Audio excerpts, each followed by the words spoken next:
Welcome to We Flew Off the Page. I'm Muhammad 7, and I'm here to do my very favorite thing in the world.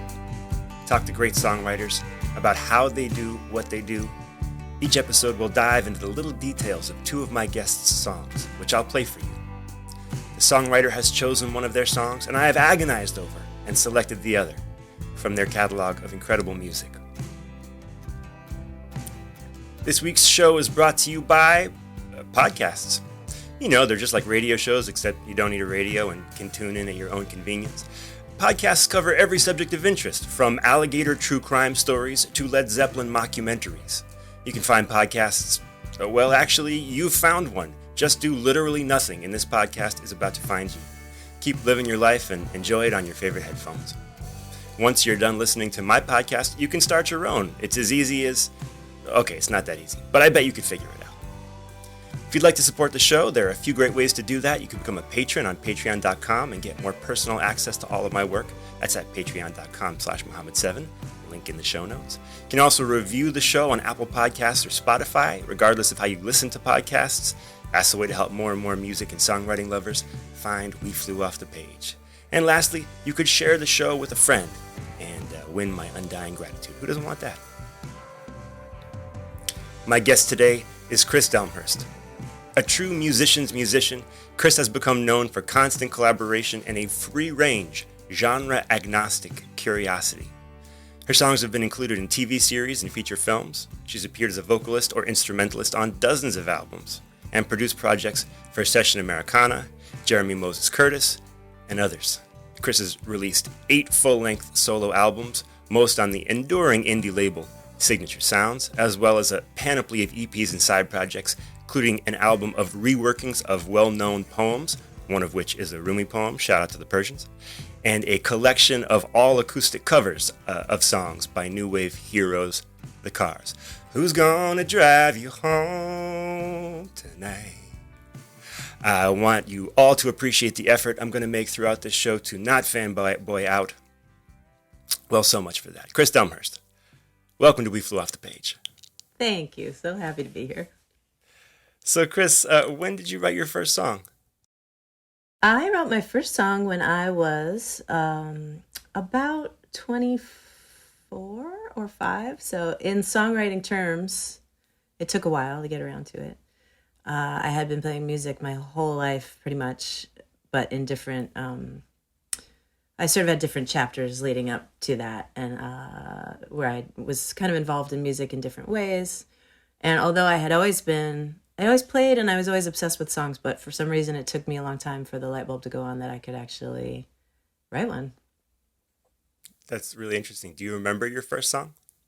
You know, I don't remember it well enough that I could play it, but I remember the basics of it. And it was, I was working as a teacher at a residential program. We were just chatting about that a minute ago.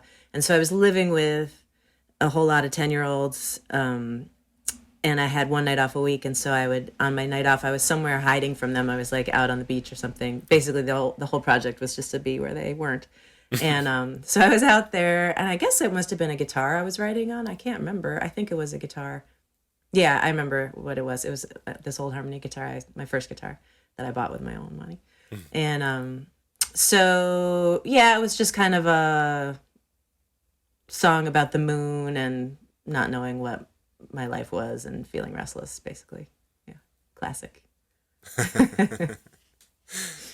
I listened to your Basic Folk interview, which is, by the way, both a podcast and a podcast episode that I highly recommend people check out.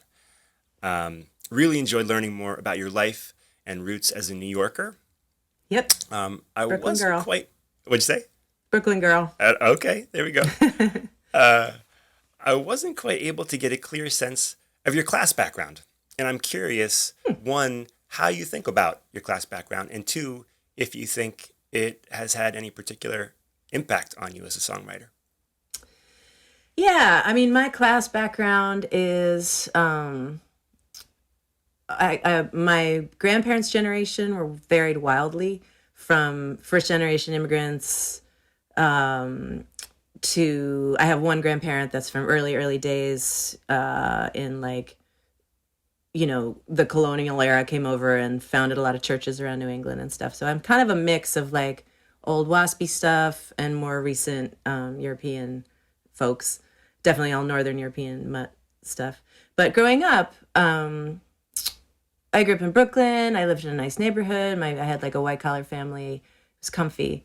And the main way that I didn't realize at the time, but I have come to realize later, the main thing that gave me was the ability to take a risk by trying to make my life as a creative person, because not that I ever ended up really needing it, but I knew that if I crashed and burned my entire life, that I was going to get picked up and saved one way or another, and that's something that's really easy to take for granted when you don't have that. When you do have it, and you just, especially when you're younger, if that's how it is, then you just don't question it really. But then the longer I lived into this insane world, I don't know if I would have had the luxury of trying to do what I do now, if I hadn't had the ultimate backstop of like, I'm not going to be on the street if this all falls apart. Sure. So, yeah, I guess that's the main, that. And also I certainly had, I got a ton of musical education when I was a kid, which I also may totally have not had access to, depending upon how that all had played out. And even though I was really trained as a classical musician, and that obviously is not the path I chose, so much of what I learned informed every step of the way since. Sure. What was your early classical training? I just, in my school, I had to take an instrument. I guess I did piano lessons just outside of school, starting when I was, I think, 8 or so, 3rd grade. And then 4th grade, everyone had to pick an instrument at school from whatever was available, like whatever they had someone to teach. And I tried to choose cello, and I did choose cello because they took us in a room and all the teachers played the instruments, demoed the instruments for us. And cello immediately was just my love. And so I went home and I was like, I'm going to play the cello. And my folks were like, because we had sort of a long walk to school, and, they were like, you're not, no. So I played the recorder, which was a travesty, for about, I don't know, a month or so I lasted. Because I already played piano. I could I had a leg up, and, recorders generally where like everyone else washes up. So I basically got kicked out of recorder class. And then I triumphantly went home and told them I was switching to cello. So I played cello and piano, and those were my instruments all through school. And I got real deep into it, cello in particular. And so in high school, I did a program at the Manhattan School of Music on weekends, which is like all those schools, Juilliard, Manhattan, have like a little prep program for kids in high school who are like on the real serious path. So I would spend every Saturday of high school there from like 9 to 6 or something, and studied my instruments. And then, you would be in an orchestra, you'd be in chamber groups, music theory, ear training, all that stuff. And it was culturally I never really fit in there. Like I was not a big practicer, for one thing.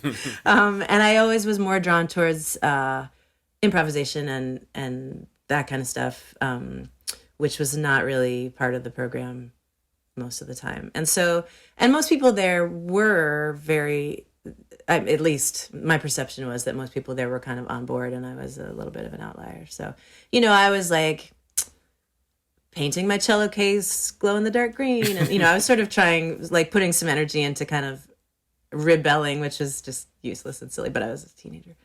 And and I almost went to college to conservatory. And I had a moment right before the sort of point of no return where I realized that wasn't my world, even though music had always been the thing I cared about most, but like that pathway that I was initially given was not going to where was right for me. So luckily I figured that out before I spent too many more years on it. Yeah, totally. So thank you for letting me ask you a kind of personal question about your class background. It's part of, there will be other questions heading in this direction in this conversation, because I've often over the years, so I've been you know this, but I'll say for listeners, been a big fan for since your first cassette tape.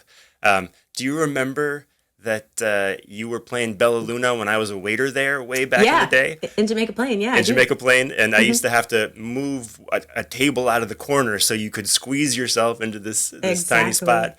And so that's how I found out about your music, and I heard you live for the first time, and loved it so much. Bought a cassette tape. I probably bought 7 or 8 over the years of the cassette tape. That's where they all Swim went. for It? Was that the tape? Swim for It, yeah. Yeah, Yep. as gifts for people, because I was like, you gotta listen to this Aw. songwriter. She's incredible. And then over the years, I've been such a big fan. So anyway, okay, I said I wouldn't fanboy out. Again, I'm failing.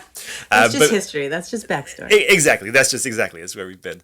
But anyway, I'm part of my question about class, and my next question are both tied into.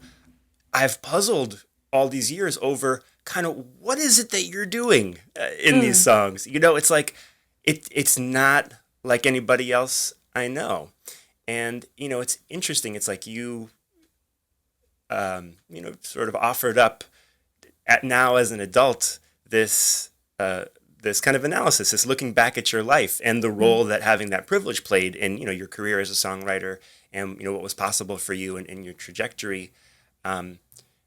And so I guess I was just trying to get a sense for, in your writing, has your class perspective had an influence in the way that you, and like what you're communicating in the songs. And so it leads into this next question, which is, I've tried for years to make sense of what style you write and play, mostly because I'm trying to steal from you. I want to do some of what you do, but it eludes me. So please, Kris Delmhorst, help me.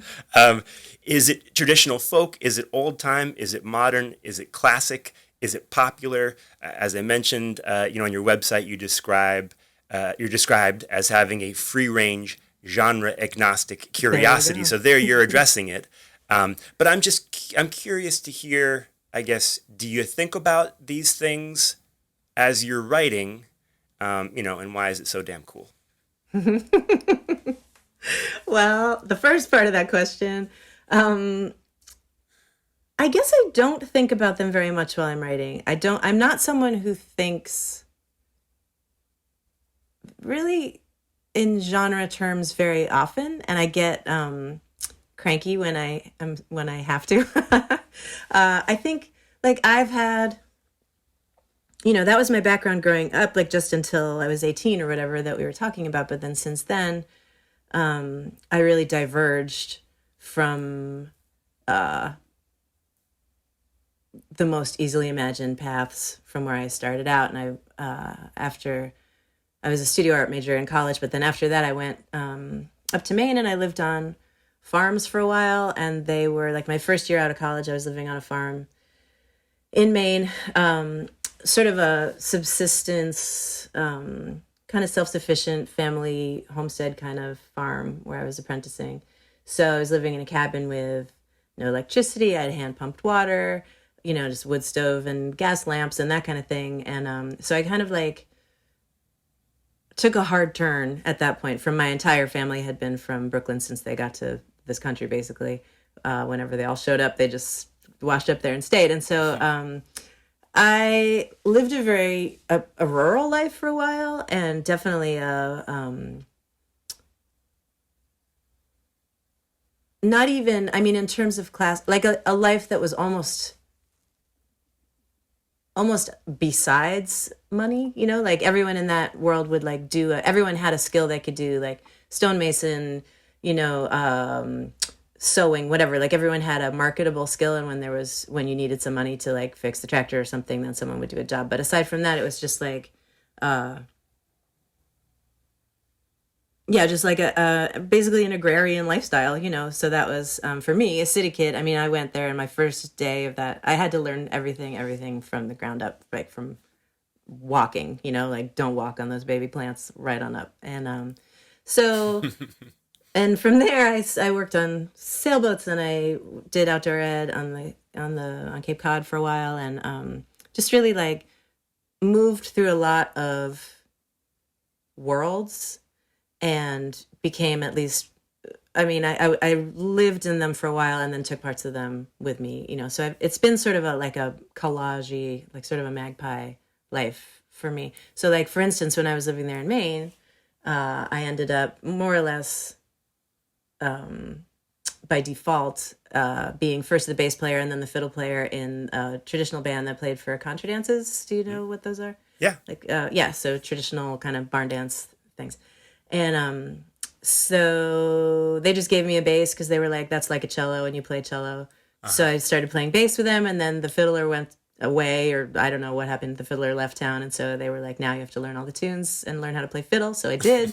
And so then I would just be playing fiddle tunes for the dancing. And then I went to then I was working on a boat for a while, and we were learning it was a schooner in Maine where there's no engine, and so you have to haul up all these giant sails and stuff by hand with a whole bunch of people. So you learn all these sea shanties, that's what they are for. They're work songs for stuff on a boat. So I don't know. I sort of just like moved through all these different situations and absorbed pieces. So I think that's why there's no one thing, and there's not even really one main thing. You know what I mean? It's just like a collection of, it's kind of a distillation of everywhere I've been. Yeah. Oh, I love all of this. I think it actually is really answering my question. Oh, good. Yeah. I feel like nice. I feel like I have a much clearer picture, you know, because of these things that you're telling about your life. It's like, I mean, the music comes from your life, and it's really interesting to learn all these things that you've done. It's like a wide variety. The reason it's, how is it again, free range, genre agnostic curiosity. Your life has been kind of a genre agnostic curiosity. It seems like you've kind of followed your heart, followed your mind, and it's led you lots of places. It sure has. Yeah.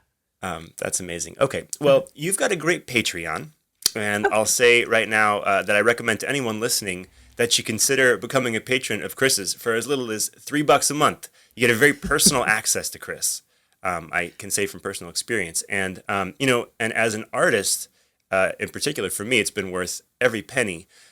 Kris, every few months you do a Q&A, which seems to me, my sense is that it's kind of a patron fan favorite. It seems like people really love those Q&As. And the recent one was really cool. You talked about your songwriting process in a way that honestly changed the way that I am now thinking about my songwriting. In this way in particular, you talked about, and this is the thing that really got me, you talked about the early phase of the process when you're trying to tap into your muse where the water is deepest. And those are my words, way of thinking about it. And I'm actually going to ask you to read about 2 minutes worth of what you've wrote, which I never do on the show, but this is one of the most interesting things I've ever heard anyone say about songwriting. So, Kris, if you would. Okay. Let me put my glasses on. Okay. Okay, it's a little awkward, but I'm just going to do it. The initial stage of songwriting is a very immersive, uncontrolled process. My aim is to evade, silence, or distract any analytical voices in my head and devote myself to following the spark of the song.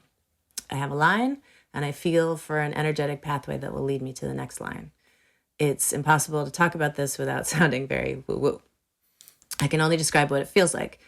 Sometimes a breathless, high-speed pursuit, like chasing a rabbit through the woods. Sometimes a slow-motion grope, like trying to find a passage out of a lightless cave. Sometimes like mining the vein of chocolate in a pint of fudge swirl ice cream, although this is a forbidden practice in my household, which I do not condone in any situation unless the pint is one's own exclusive private stash. Sometimes it's like the dentist using their sadistic little prong to mine for spots that cause pain.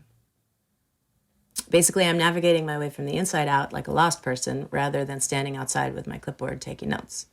I'm trying to fire all my powers of intuition at full strength and stay all the way inside the moment and resist stepping back to assess too soon.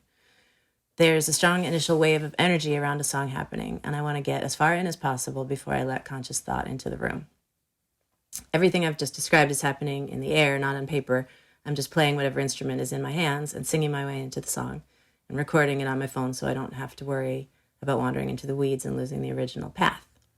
If I start to grind to a halt, I'll do some very fast open writing around the partial song, either on the computer or scribbling by hand, trying to stay one step ahead of my rational mind. And it's quote unquote helpful, quote unquote ideas, and generate some more raw instinctual language to feed the process. So I'd love to, I guess we've already learned that you didn't start songwriting until your early 20s. And I'd love to hear you say anything about how you came to think about the act of creation in this way.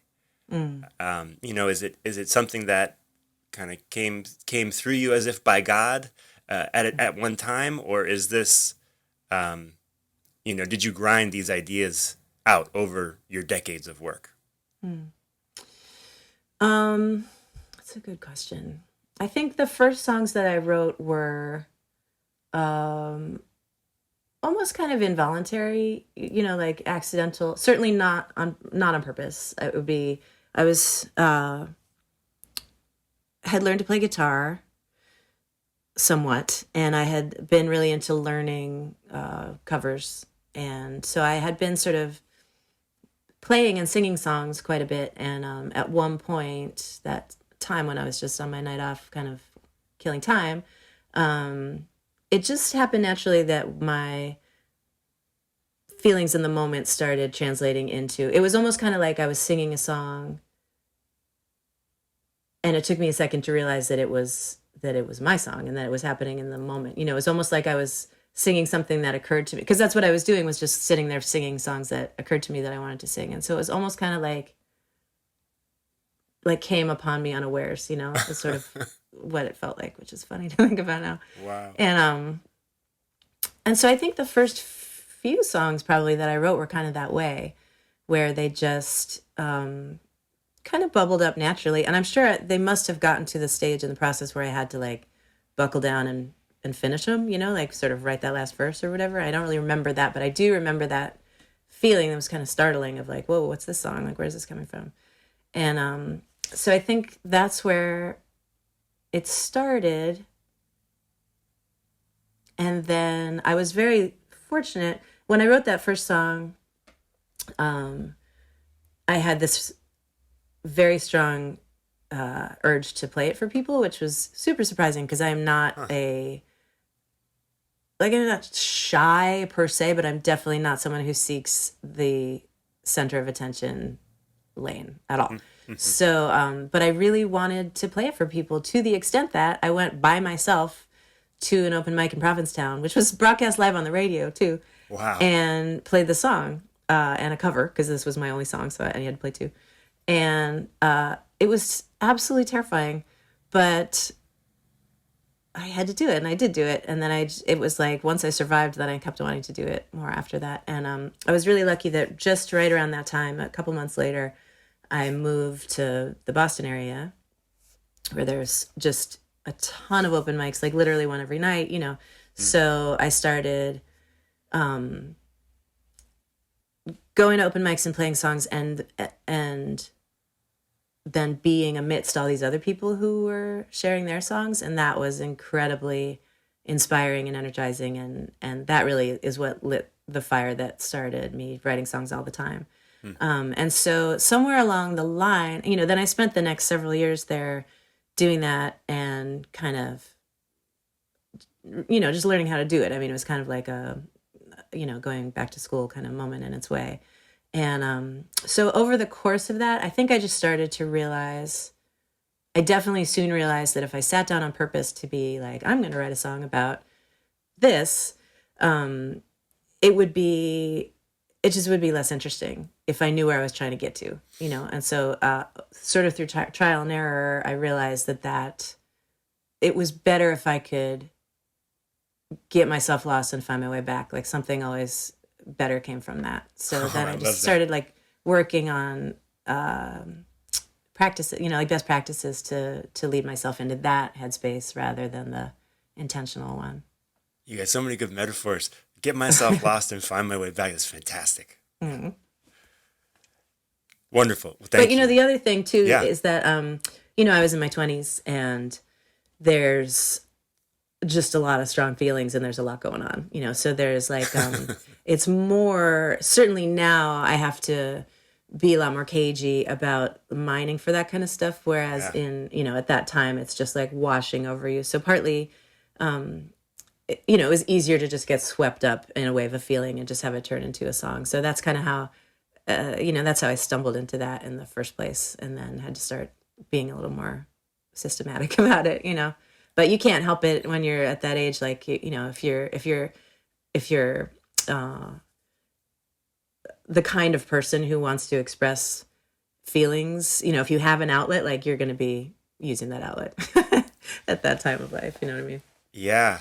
I love that. I haven't heard anybody else but me talk about kind of how difficult it is to get to the feelings as an older person. Yeah. And on my new record, which I haven't, I'm releasing it one track at a time, 1 month at a time. So I haven't released this song yet, but I was really trying to embrace the themes of love and joy. Like, I was trying to mine those things for myself, and previous records had been a lot about struggle. And I was trying to kind of, find the other notes in my life and things that had kind of gone unevaluated, and to tap into them. And so I was really sort of working on writing love songs and having a really hard time of it. And I ended up writing a song that is on the record now called It's So Hard to Write a Love Song. And it just had everything to do with, it's like all of the heartbreaks and all of the things that you live through, and the way that as you get older, my experience is you get sort of number, and you can sort of fight against that, but it just kind of accumulates for, I think, numbers of reasons, and how all those things as a songwriter are in your way. It's like you're trying to get to the real about yourself, the real about anything and everything. And it's felt like such an uphill battle for me. So anyway, a relief to hear you say something about it. Oh yeah, it's hard, and like love and joy and happiness is way harder to write about than heartbreak and struggle. I mean, way harder. Hadn't occurred to me until you just said it, but yeah, right. Oh yeah. I also that's the hard stuff. And when you're a young person, the episodes come into your life, and each thing is like your first strong experience of that feeling, and it's so pure and it's so overwhelming.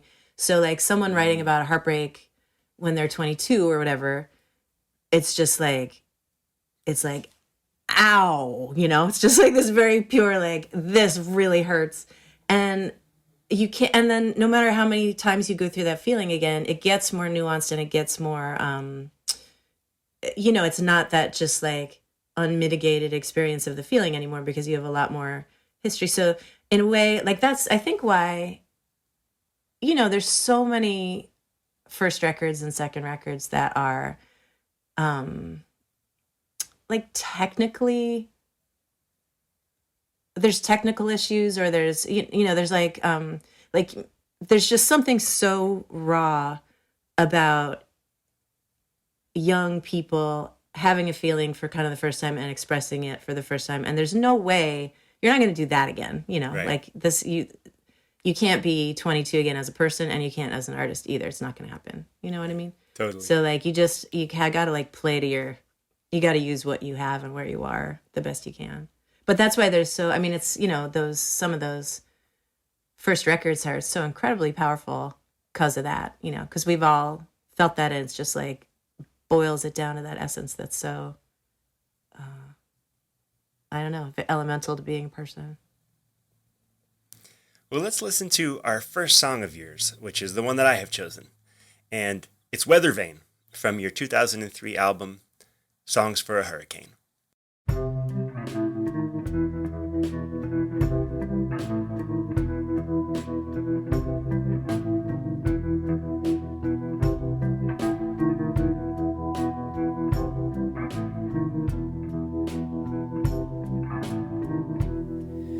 The tree lie down beneath you, the grasses bow and sway, the sands rise to meet you, and the ocean it makes way, and you move through your direction, and I turn my face away, the grass the ocean it makes way.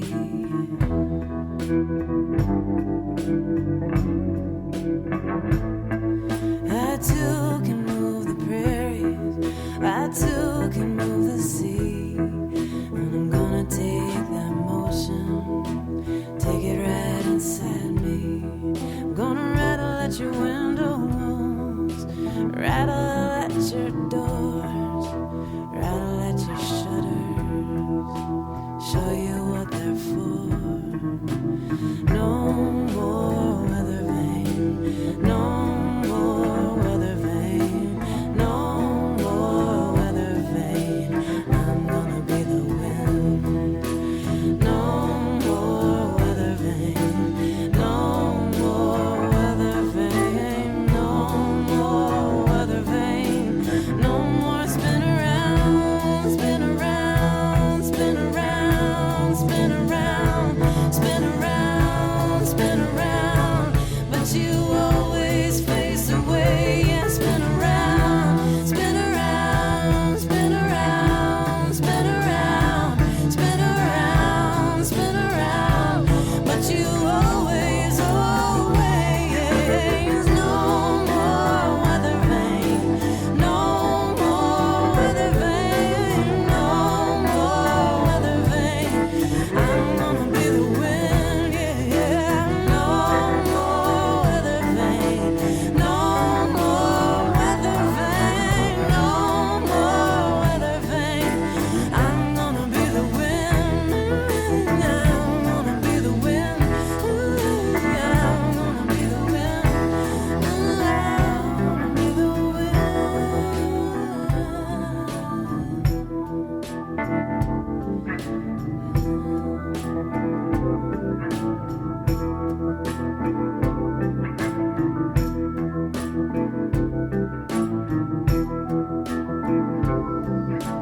Tree line down beneath you.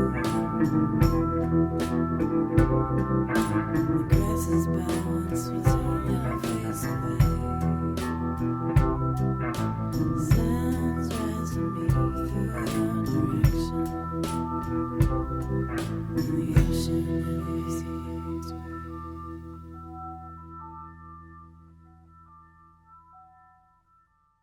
Again, that was Weather Vane by my guest, Kris Delmhorst.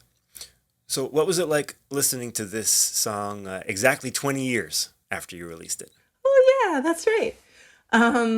It was fun. I haven't heard that in a little while. It's faster than I remember. I think usually when I play it these days, I play it kind of back from that.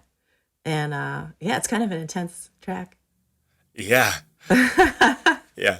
This is a songwriting show, but I have a quick production comment Sure, question. sure. On this listen, which must be my 100th listen, if not more, I thought I heard a sort of a whispering under the vocal track. Is that there?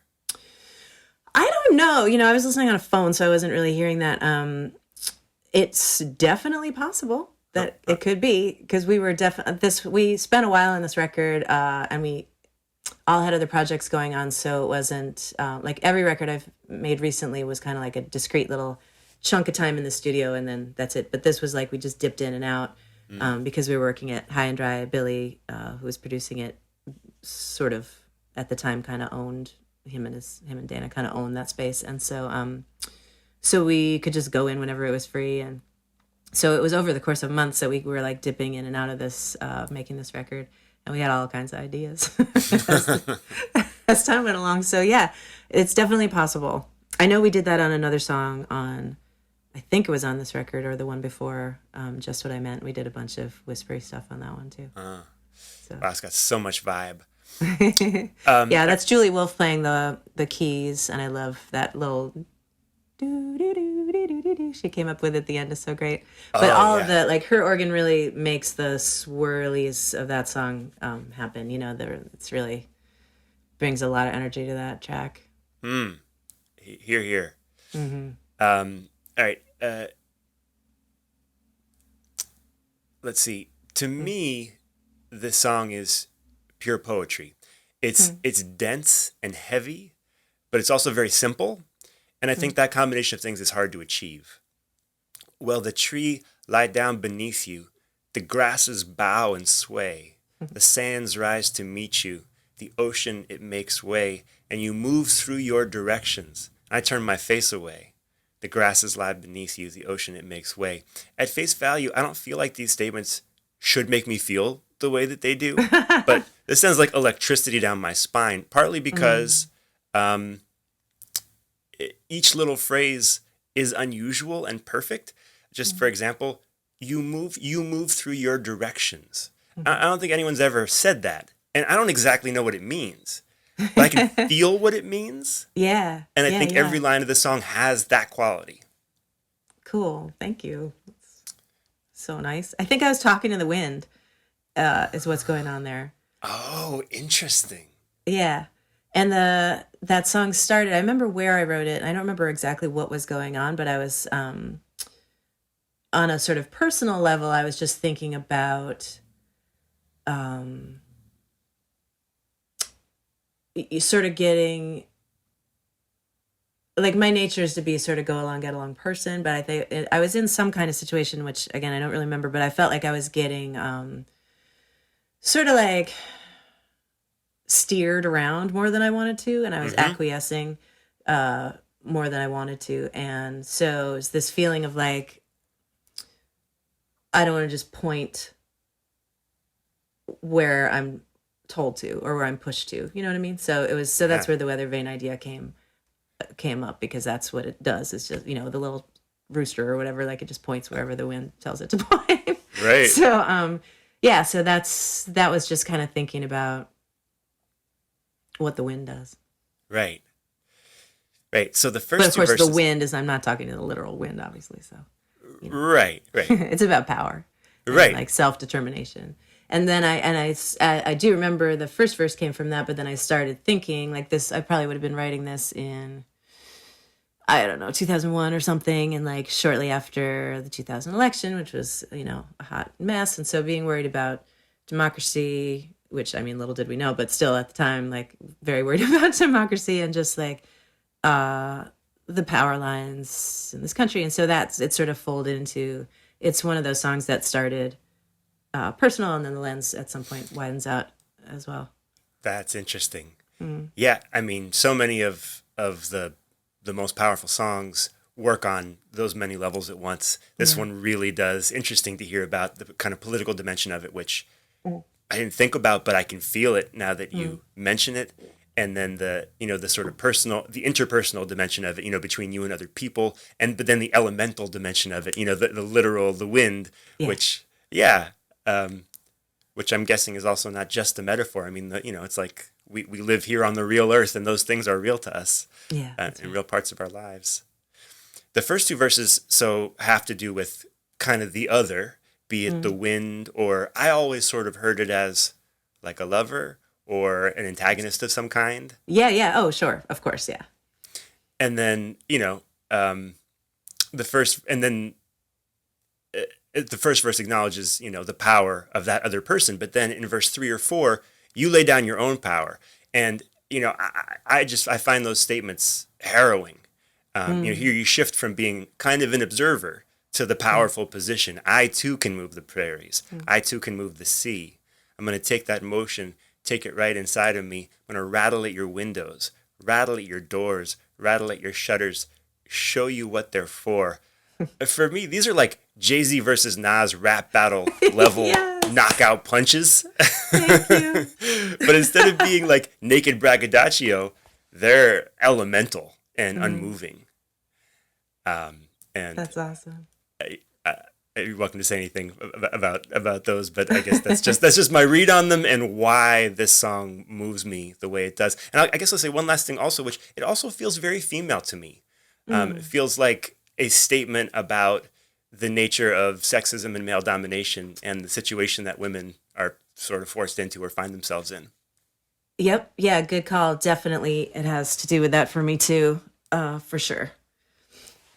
Yeah, sort of about, you know, I think it's also, there's an element to, whenever I sort of say these things out loud, it feels more concrete than it is in real life. But like, it's, I think also a song that's kind of about like,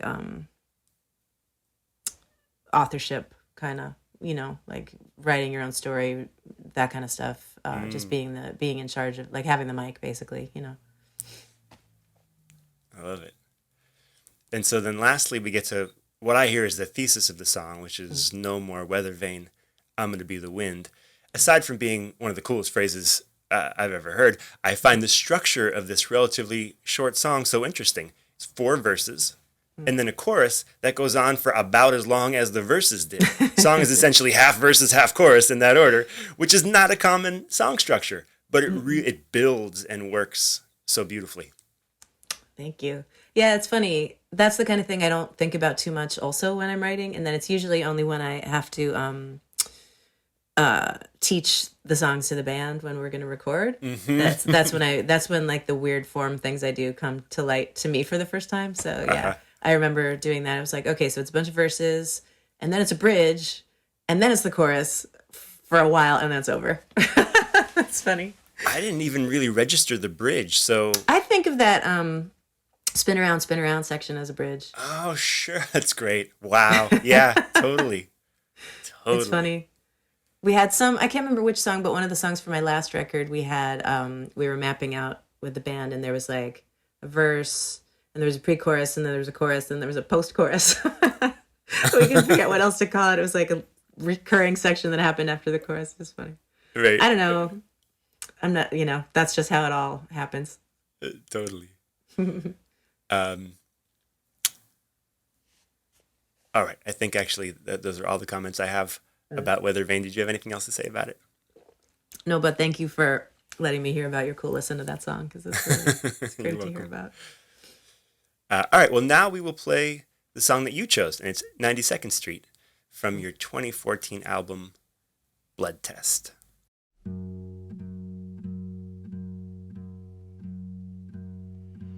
Up on 92nd Street, one of 7 million faces, maps inside your jacket sleeves, keys to all the secret places.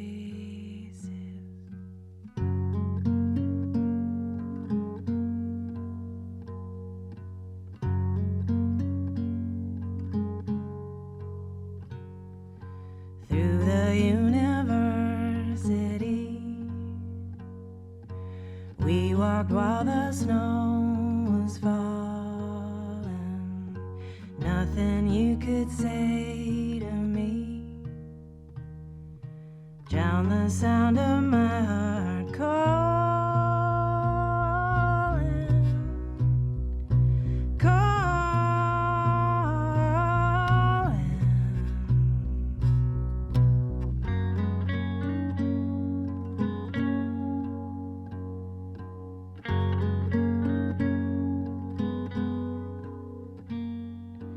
Lying in your room all day, jasmine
sounds I ever heard coming through a broken speaker.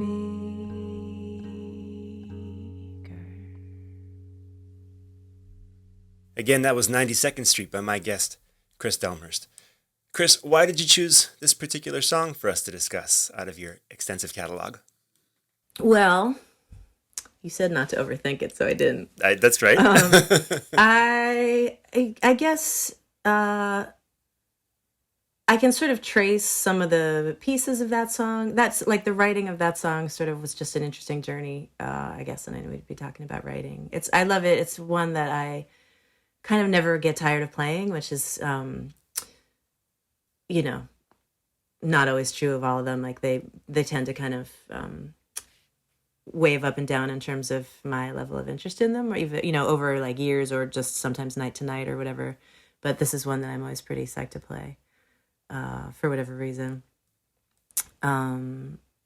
I remember, it's funny because the first snow is happening right now, and I remember writing it. One reason it's very, I think, special and close to my heart is it's the first one I wrote, at least began and finished as a mom. Oh. And when my daughter was a baby, she's 15 now, but when she was a baby, she was like a great baby, but she was terrible at sleeping. Uh-huh. And so I had like a year and a half of, in hindsight, very deep sleep deprivation. I mean, of course, everybody does. That's what having a baby is. And, but it made me, I just didn't write anything, like not a blip of anything during that whole time. And, already there's kind of a deep, unavoidable fear, at least for me, I think for most writers, every time I write a song, I'm like, well, that was probably, that was it. Certainly every time I finish an album, I have that feeling of like, well, that was, it's been a good run, but now probably I'm going to be exposed as the fraud that I am. And so I have that experience. Yeah, we all do. It's just part of it. So there was kind of that thing of like, and then also I think for any artist going into having a child, and in particular for women artists about to have a child, there is a very real fear that you're trading one for the other, and that you're never really going to be able to embody yourself as an artist ever again. Mm-hmm. And so it seemed to be kind of working out that way, and I was trying to have faith. A long time. Yeah, it's a long time to not write. And I was performing and stuff, and I was working, but I wasn't writing. And I'm not someone who, especially at that time, now I write more constantly because I've built it into my life. But at that time, I would go certainly months, so it took a while to start panicking. But then I was definitely a little like, I was trying to be resigned. I really liked being a mom. I was like, okay, well, maybe this is just a new. And so I remember I was playing a show. I was playing on the air. I must have been playing at a college, actually somewhere in central New York, but I can't remember where it was.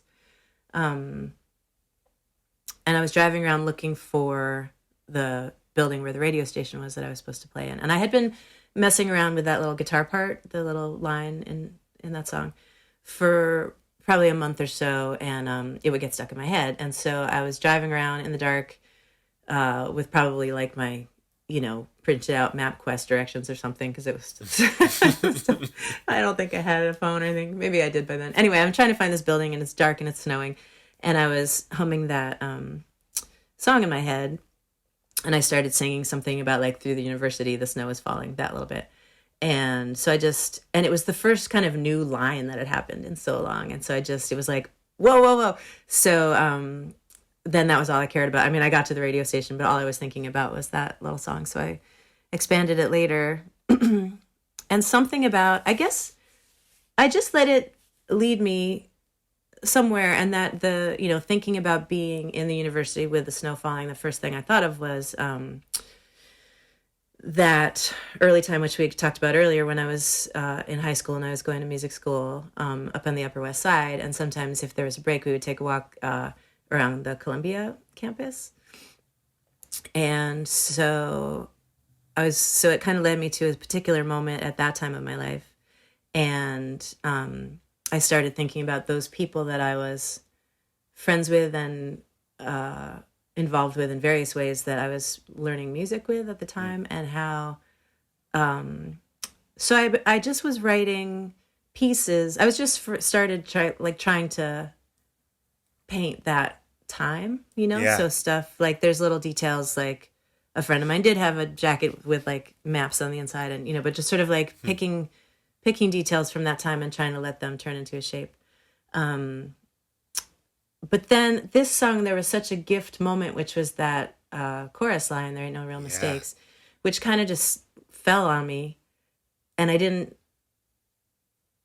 know, like it took me a while to realize how it tied everything together in that song, but to me it really does, because it's talking about an early relationship, and also this time when I was starting, like one of my ways of finding my way through that classical music education was that I would buddy up with the upright bass players, because they all played jazz too.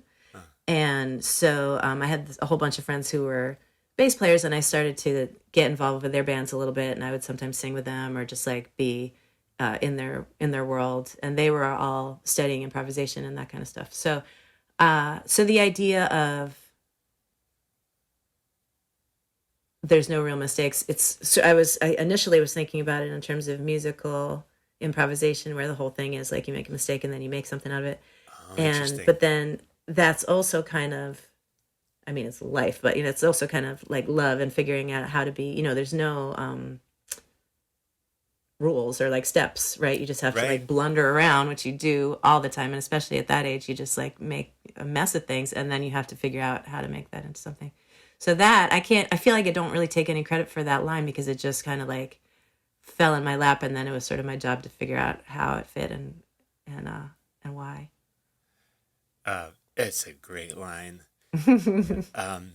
Again, listeners of the show will now note my obsession with saying something that's very accessible but also very fresh. I think it's very hard to do, and it's just so gorgeous. There ain't no real mistakes. It's like it's again one of these things that I think we feel intuitively what that means. But this one also intellectually, it speaks to me.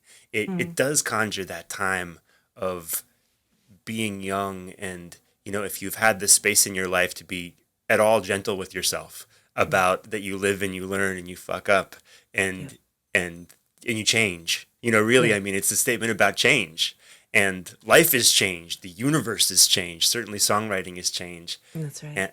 And it's got the whole song has, and that line has these lovely, again, sort of gentle undertones and overtones of kind of what guides or can guide or maybe should guide our lives, embracing that change. There's so much feeling in that line for me, and it feels different singing it at different moments in my life, like depending upon what's happening just in my day or whatever. But like I definitely heard listening to that recording, there's a sort of like, I mean, there's definitely sadness to that line, and almost sort of like a little bit of a desperation, like you're trying to tell yourself that, because like obviously there are mistakes on some level, and some things feel like big mistakes that happen. So it's kind of like trying to like talk yourself into the big picture a little bit, in some way. So yeah, it's an interesting one to sing. It's like I think the songs that are most that stay interesting for me to perform over and over again are the ones that have like some ambiguity, like either still I'm trying to figure out what they mean, or they have enough different sides to them that I can kind of like meet them wherever I am in that moment. I mean, all of them can be that way a little bit if you let them, but some of them are much more easy to really engage with from different vantage points. Do you know what I mean? That's a really interesting kind of line of thought, sort of what songs are kind of always interesting for us, of ours to play, and why. And so I've heard now from you two interesting reasons. One, maybe because it's got such a timelessness. It means something at every different stage of your life. One possibility, another possibility that we don't know what it means. And it never stops being interesting trying to figure it out. And I have a third curiosity. I wonder if maybe also part of why this one doesn't get old I wonder if it's partly because you've carved out a moment in your life that's just, it's a very lovely moment, or it feels lovely to me as the listener. I'm not sure how it feels to you, but it's hearkening back to the earlier part of our conversation about how, in a sense, this isn't exactly how we talked about it, but how alive you are in those early days, and you've made a time capsule here, and I wonder if maybe there's a delight in revisiting that along with the other two features. Maybe so. I mean, it's certainly not. It's a very. It's such a complicated moment to me to sort of recall that whole time. And there's definitely. I mean, it's a collage song in that it's not. However linear it sounds, it's collecting like bits of different people and stories and stuff like that. You know, so it's like not just one thing in my mind, but yeah, it's like it's just there's just a lot of layers to it, I guess, you know. But then, and also there's just some songs where like I'm always trying to leave enough space in a song's lyrics for a listener to sort of move in their own stuff a little bit. Yep. You know, and not to just have it be like, this happened to me and it went like this, but to tell it in a way that has a lot of like open windows and stuff so people can get their own story into it a little bit too.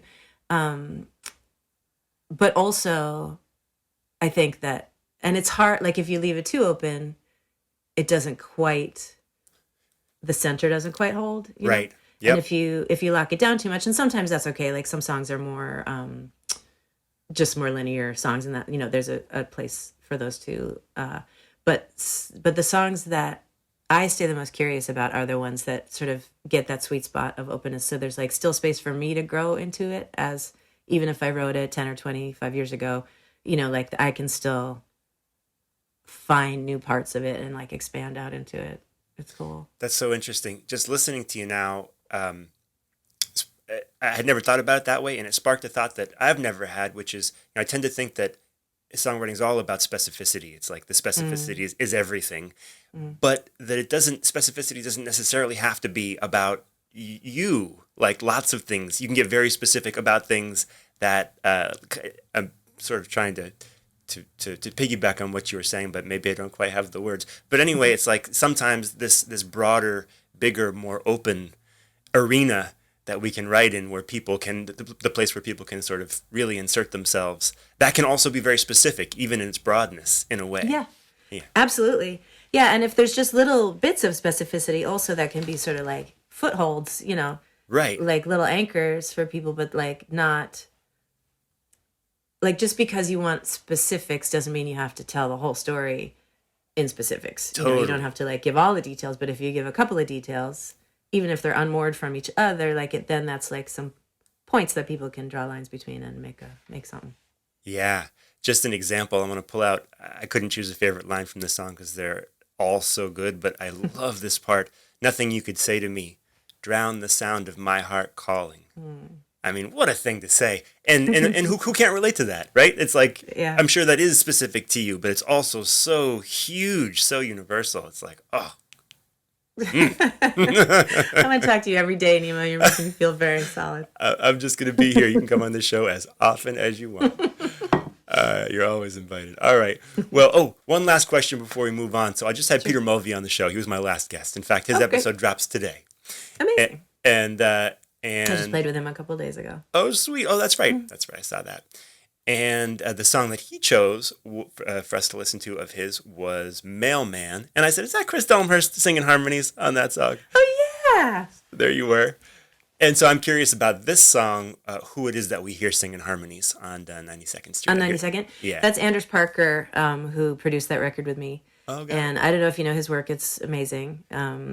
He is a originally Vermont-based songwriter. He's living in New Orleans right now. And he was my partner on that record. So I for that one, asked him to hire me a band, like a blind date band.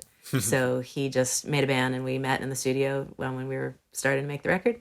And Blind Date Band would be a great name for a band, by the way. I know. And so he played all the guitar, most of the guitar on that record, and did a bunch of the singing. Oh, the guitar And, sounds he good. has, just to like, he's a sick guitar player. He has a record that just came out that I always forget for some reason the title, but I think it's Black Star or The Black Star, and I can't remember which, but it is, he was in a band called Varnaline in the 90s and like has had a long career, also many different chapters to his, but this record he just put out was one of my favorites, and it's sort of almost like a cubist portrait of his great uncle who was shot down in World War I over Germany, and so it's sort of like some songs are from the perspective of his uncle and the girl he left at home, and some are like the plain sort of voice. It's an intense, incredible one man just like solo guitar and voice recorded to tape in one day, and it's so beautiful. So anyway, just a little plug for that record. Check it out, Anders Parker. I'll definitely check it out. You'll like it. Well, I don't know about everybody, but I know that you, Mohammed, will like it. I trust your judgment in this area. Well, to finish out the show, we'll each share one cool thing, something that's piqued your interest or you've been mildly obsessed with that you think our listeners might enjoy. Would you like to go first or me first? You go first, definitely. Okay.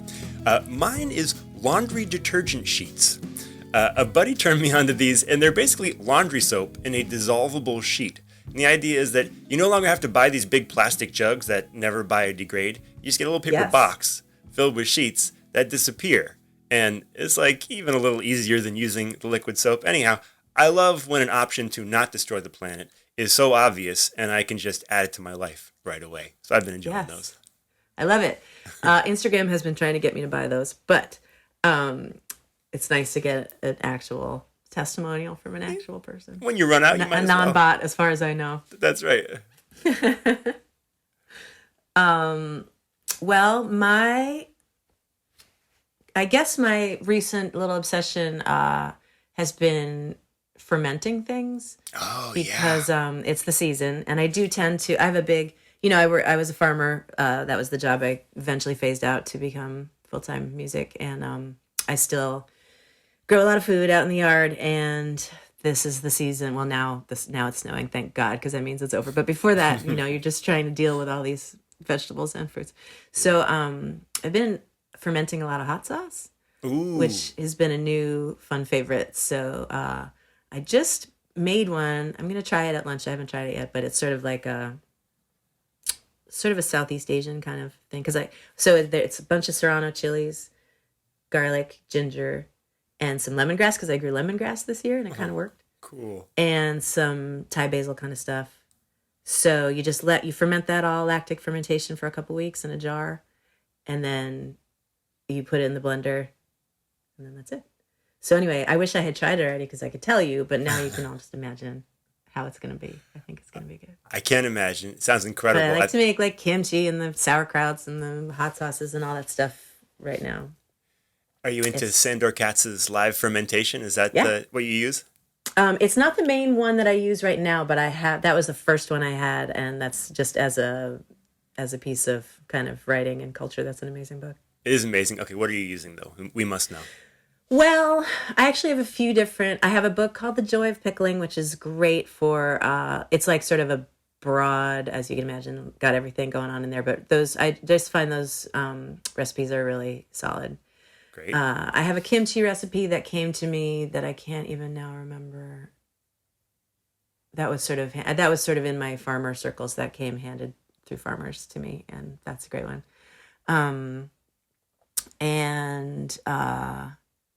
I learned, this isn't fermented, but another thing I make a lot of this time of year is ajvar, which is there's like a lot of the sort of Eastern Europe into the Middle Eastern countries, like Turkey has a version, Serbia has a version, like everyone down there has their own version, but it's basically just roasted, like grilled, charred eggplant and peppers and garlic and olive oil and vinegar made into this paste that you can like use as a condiment, but you can also just snarf up a bowl of it, which I do a lot too. It's red and it's pretty and it's really delicious.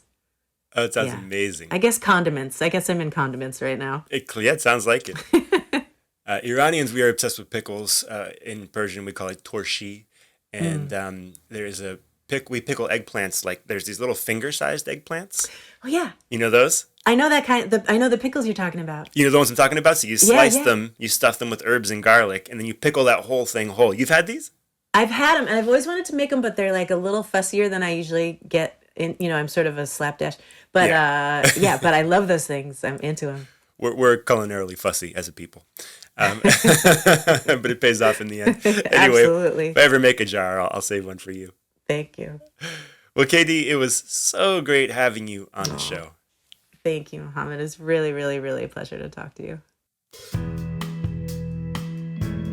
You can find everything Kris Delmhorst at krisdelmhorst.com. You can also become a patron of hers on patreon.com/Kris Delmhorst. I'll put all these links in the show notes. I'm Mohammed7.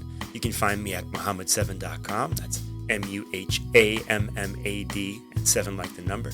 There you can find my music and tour dates, as well as how to get in touch if you're interested in songwriting, coaching, or lessons, which is something I offer. If you'd like to support the show, I have a Patreon. You can become a patron via the link on my website or by searching Mohammed7 on patreon.com. If you'd like your ad to be featured at the top of the podcast, just email it in. You can find my contact info in the link tree on all the We Flew Off the Page social media pages. We're always eager for new sponsors. I'll leave you today with a quote from Madonna, who said, "Songwriting is a really intimate experience. It's kind of like sitting down with a stranger and telling them every secret of your soul. You have to not be afraid to make a fool of yourself." All right, well, I'll see you here next time on We Flew Off the Page.